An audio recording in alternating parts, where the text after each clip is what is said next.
evening, everyone. Good evening. It's so great to be here and get a chance to introduce myself to Portage County. What I thought I would do is give you a little background on who I am, where I came from, why I ran for Congress, tell you a little bit about what we've done in the last 18 months, and then tell you a little bit about the race, and hopefully can earn your support moving forward. For those of you that don't know me, I grew up in western Pennsylvania. Grew up my grandfather was a coal miner, my father was a railroad worker, my mother was a nurse. It was a blue-collar Union Democrat family, as most were back in western Pennsylvania. But I will also tell you that the greatest thing I learned in western Pennsylvania was the value of your word, the value of a commitment, and the value of when you said something, you meant it, and you followed through with it. And that's really how I ended up getting here to Ohio, because I was the first person to go to college in my family, paid my own way, worked through college to get through. Got a job in Pittsburgh. Really, at the time, that job, I was a CPA, graduated with a degree in business administration. And I started to learn very much about the business world, but I also took from my family the value of hard work, dedication, and knowing that opportunity, everyone in this country has opportunity. And I think that's the greatest asset I can tell you that I took from my family values. Now, I'm proud to say my mother and dad have been married for 58 years. My dad is 87, my mother's 86. I just visited my dad. I took a day from the campaign trail to do that because I'm a strong believer in family values. I've also been married for 29 years to the woman that I met in high school. We have 3 children. All 3 of our children are, one just graduated actually from law school. We can all forgive them for that. And the other 2 are, one's going to be a doctor, and the third is working to finish her degree at the University of Ravenna. But in Pittsburgh, I learned I took the value of hard work to that job, and I had an opportunity. One of my clients was in Wadsworth, Ohio. And I think this is important because it's the difference that happens with a lot of young individuals coming out of college, that they don't recognize that value of that handshake and that value of the commitment. I was doing very well at a CPA firm in Pittsburgh, moving up, getting a lot of clients, and I had one of my clients in Wadsworth contact me and ask me if I wanted to come work for them. I had no interest in coming to Wadsworth, Ohio. So what I did was I gave basically an offer to them that if you could pay me this amount, which at that time wasn't a lot, that I would come to Wadsworth. And over the phone he said, "Great, when can you start?" So when that occurred, I got to tell you, the first thing that I realized was the value that I learned. When you make a commitment and you say you're going to do something, you have to go. So I had to actually uproot my family and leave and come to Ohio because I believed that I had made that commitment. And I can tell you, it was 29 years ago. It was probably one of the best moves I made. I did have to bring my fiance at that time too, kicking and screaming a little bit. But we have now found a home in Ohio, and again, we've been here 29 years. I started out in healthcare, and for many of you, I came here, took that job, but I also realized that the opportunities were available to anyone, and I actually started my own business at age 24. I acquired a nursing home facility, convinced the bank at that time to lend me money. You can't get that in today's marketplace. But I borrowed some money, and I built a business with just a couple $100 in the bank account, but a lot of work, 80, 90 hours a week. You know, I made payroll. I paid those mortgages every month. And isn't it amazing when the President of the United States can tell us that you didn't start that, you didn't build that business? I mean, think about that. I mean, I was with Paul Ryan this morning introducing him, and I said, it's amazing because I remember on the days when I was having a tough time making payroll or having a tough time making mortgage payments. I don't remember the president sitting there helping me out. I mean, in fact, it was a pretty lonely room, and any of you that are in business know those are some very lonely rooms that you're sitting there trying to figure out how you're going to make ends work. But that's what's so great about America. And when you talk about giving back, you know, the president talks about we need to make sure that we share. One of the things I'm very proud of is that I owned and operated a lot of businesses over my 30-year career in business. But if I look back over the people that I employed, you know, in my CPA business that I started, the individual now owns that CPA business that I first hired. The individual, one of the individuals that I hired in my car business now has a car business. One of the individuals that you know, I hired in my nursing home business, because that was my primary business, now owns nursing homes. That's the way you give back. That's the way you take the country and move it forward. And that's what I'm so proud of.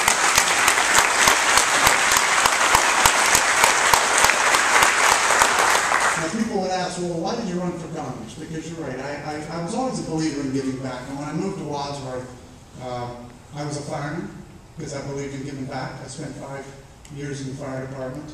I was asked at the time by a Democratic mayor to be on the board of zoning appeals. I did that. I was then asked to be on the planning commission. I did that.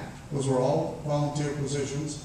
And then I was asked at one point in time, you got to remember, at the same time I'm running a business, at the same time I'm raising a family, 3 children, and then I was asked by many members of my community if I'd be willing to help turn the city's budget around. Because at the time, the city was losing anywhere from $1 million to $1.5 million a year. It was an $80 million budget. And I had many members of the community come to me and say, would you be willing to step in and try and turn that around? And I said, you know what? No. I mean, I was busy raising a family, and it's not like I hadn't given back. But they kept asking, and I eventually was convinced, and I did run for President of City Council, knowing that as President of City Council, which was an elected position, you took over committees so that I would take over the Finance Committee and really see what was going on in the city and how we could fix things. At the same time, I realized that the best way to finish and get things accomplished was to run for mayor.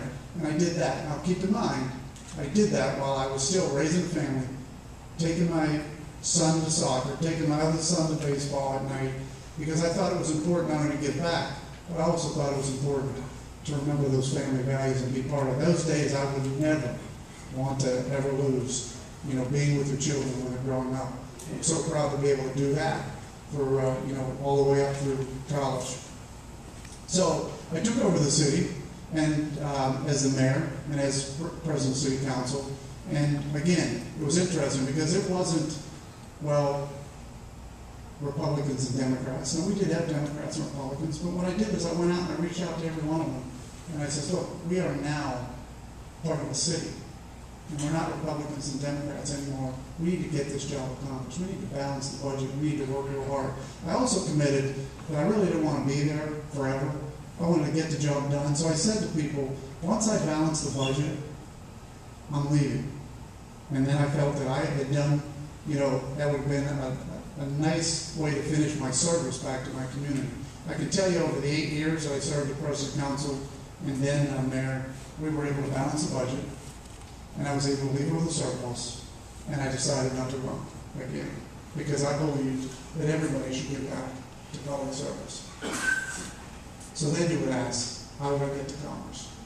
Good question, because I had said I was not going to run anymore. Well, I told you about all those businesses. One of those businesses was a Chevy dealership. And that Chevy dealership was in Wadsworth, Ohio. I took it over from somebody who had driven it right into the ground. It was problematic, but it had been around for 45 years. It employed 50 or 60 people. And I was asked again to step back up and take that dealership over. So I did. And I turned it around. And there again, we had 50 to 55 employees. And I was able to make something work again in my hometown, Wadsworth, Ohio, which I love dearly, and I believe that I was giving back to my community again. The problem was President Barack Obama took over General Motors. And if you remember, in 2009, when General Motors was taken over by the federal government as part of the bankruptcy, they made decisions on who stayed and who went. Now, I was told that we were doing a great job. I was told by the executives at General Motors, you don't have anything to worry about. You're doing just fine. You've turned the business around. You're doing well. I had 50 employees that I could tell you, if I called them today, they'd stand right up here with me because they knew that I was there for them. But on May 1st, 2009, every dealership in this country got a letter. And I assumed that my letter was, you're going to be staying in the dealership business going forward. So I didn't even worry about going to get it at 10 o'clock in the morning when it came. I just figured it was going to have good news on it. I can tell you, about 11 I went over and I opened that letter, and to me it was the darkest day in American capitalism. Because that letter basically said, you are no longer part of the General Motors family going forward. Now, let me tell you, if you've ever received a letter like that, it's a pretty disheartening feeling. It's actually a sickening feeling you get, because now you realize how deep the government has really gotten into our business and into our world. And I started to look at what was going on in Washington, and I realized they're spending too much, the debt is growing too fast, and now all of a sudden they have the right to step in and take your business. And with that, I said, I'm going to run for U.S. Congress. And that was really the turning point in my life to get back into this fight. Because let's face it, we have a country now that is overregulated, we're overtaxed. We don't have a revenue problem in Washington. I'm going to tell you, I'm a CPA. I've been down there for 18 months. It's one of the first things I did was pull in all the nonpartisan groups and start looking at the books. We don't have a revenue problem. We have a spending problem.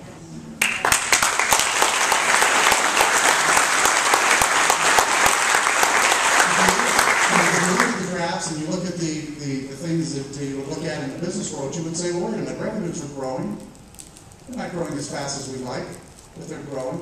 But the expense curve is shooting up like a roller coaster. It's going up that fast. And if you remember, I told you I balanced the budget in the city of Wadsworth.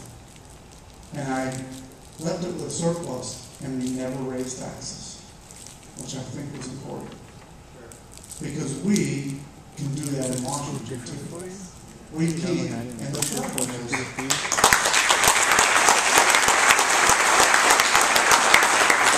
the problem in Washington is we send too many people down to Washington that never has had to live within the rules they make.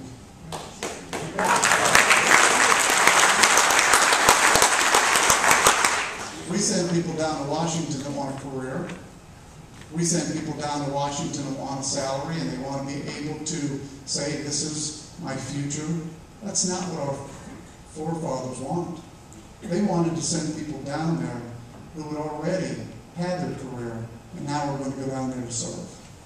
And that's really why I'm down there. I'm in Washington now, today, not because I need the career, not because I need the salary, not because I need to be there.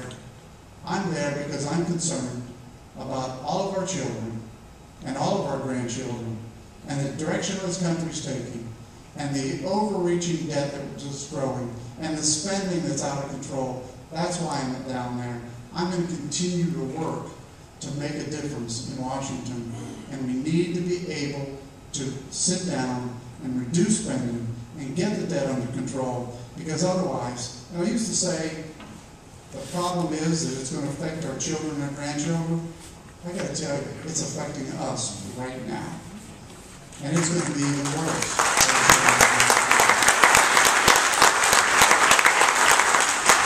So Washington is a little bit of a strange place. I can tell you that I come back every weekend. I believe that it's important to get out of there. I believe it's important to represent the people that you have voted for you. I believe it's important to get out and talk to them. What you'll find out about my last 18 months, and I'll take the normal day today. My day started at 7:15 this morning. And I've been to 5 different locations since this morning. And I did the exact same thing yesterday. I did the exact same thing the day before, because I believe that I represent you, and I need to hear from you. Now, isn't it interesting? Let's talk about the race. that I have coming up.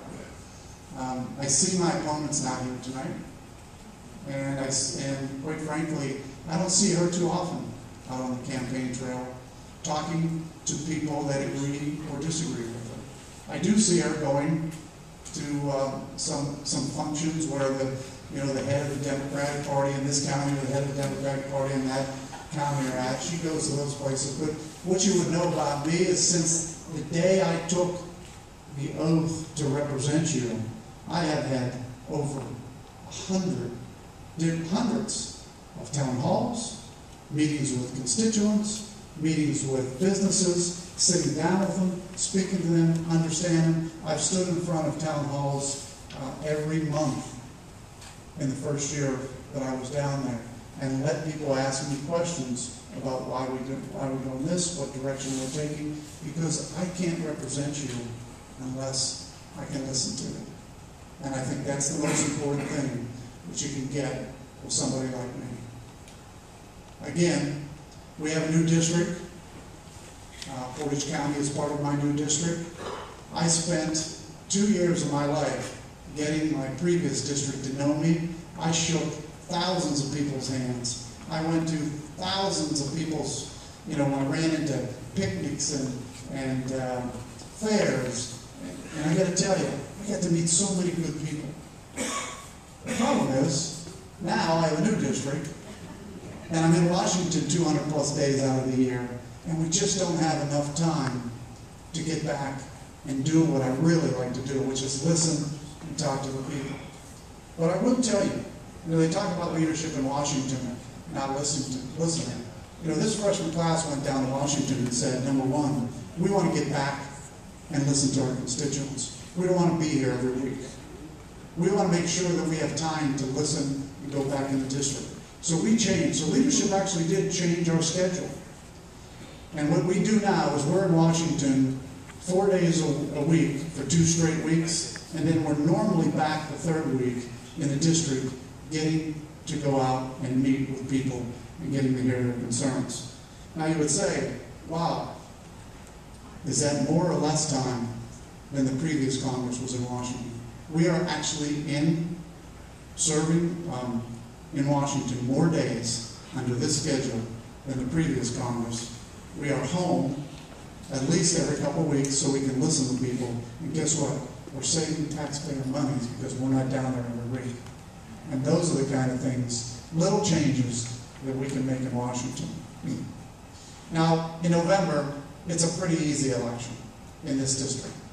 I mean, my opponent, as I tell everybody, I don't have to say anything bad about her. She shouldn't say anything bad about me. I'm expecting to hear a lot of bad things. But it's a pretty easy selection. We have 2 candidates, one that's been there 6 years, one that's been there less than 2. My opponent believes in bigger government. She believes in more taxes. She voted for cap and trade, and I got to tell you something, folks. Anybody in the state of Ohio, any congressperson in the state of Ohio, where 80% of our energy is derived from coal, anyone who voted for cap and trade should never go back and represent us in Ohio.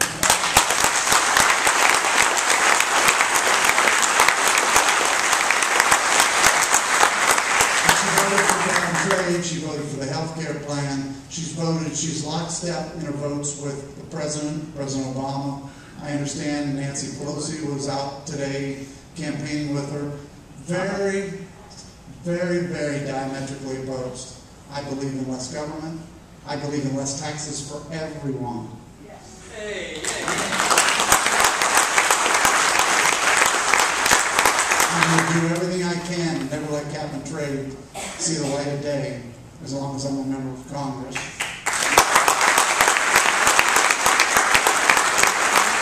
I said 2 years ago that I would repeal the President's health care plan, and I did. I voted to repeal it. Now, if we can ever get the Senate to do something, we can get a lot accomplished. So this race is a pretty simple one. 2 diametrically opposed people, 2 opposite people. It should be very easy to make a decision.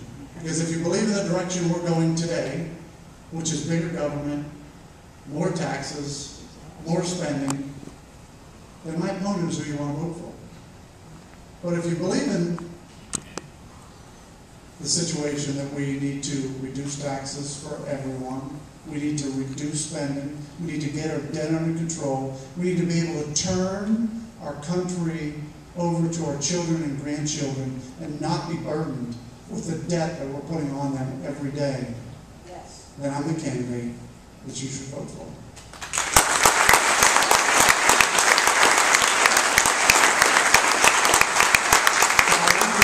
It's been an honor to be able to be here and meet with all of you. Again, I've been in Portage County a number of times, but never have had the time, the chance to meet. I look forward to shaking your hand outside and getting to know all of you a little better. But I will tell you this, we are in the most important election of our lifetime. Now, I know you've heard that. I know you've heard that in the past. But this truly is. Because just as I told you, we have two diametrically opposed people in my race, we have two diametrically opposed visions in the presidential race. And I can tell you I had the honor today of introducing my colleague, Paul Ryan, in Stark County. And I think, if you think of the vision and the willingness for solutions, we can continue to talk about and have the other side demagogue and when they don't have a position to take, they've got to try and tear down your position. And that's the problem. But we have a situation in Washington that it's, when you talk about Medicare, who really changed Medicare forever? The President of the United States. The Obama health care plan has changed Medicare forever. Not only did it cut over $500 billion, it also set up a 15-member IPAD board that if you don't know about, you should learn about. Those are 15 unelected officials who have the ability to make healthcare decisions in the future. That's who has changed Medicare forever.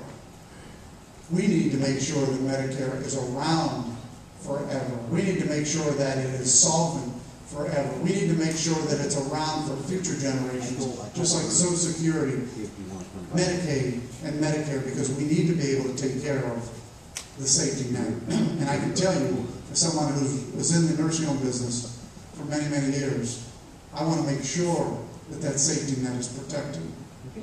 So again, November, probably one of the most important elections and the most important election of our lifetime.